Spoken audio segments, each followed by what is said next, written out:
মামা আমার না খিদা লাগছে। আচ্ছা, আমার ভাগ্নির খিদা লাগছে আর আমার বেটারও খিদা লাগছে। আচ্ছা ঠিক আছে, তোমরা দুজন এখানে দাঁড়াও, আমি তোমাদের জন্য খাবার নিয়ে আসতেছি। এখানেই দাঁড়াও, ঠিক আছে? আমি এখনই আসতেছি খাবার নিয়ে। ঠিক আছে মামা, আমরা এখানেই দাঁড়াইছি।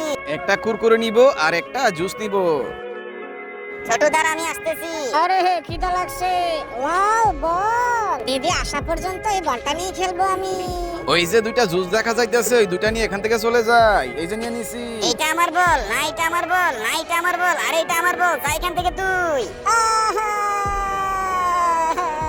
এই বল নিয়ে নিছি, এটা দিয়ে এখন আমি খেলবো। আরে ছোটুর তো মাথা ফেটে গিয়েছে, অনেক রক্ত বের হইতাছে রে মামা।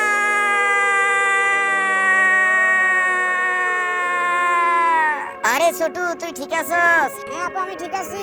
রক্ত কিভাবে ব্যথা পাইছো? মামা মামা ও নাকি পড়ে গিয়েছিল। পড়ে গেছিল? চলো ওর ডাক্তারের কাছে নিয়ে যাই, তাড়াতাড়ি চলো। বন্ধুরা তাড়াতাড়ি একটা লাইক সাবস্ক্রাইব করে দাও, তাহলে ছোটু ভালো হয়ে যাবে।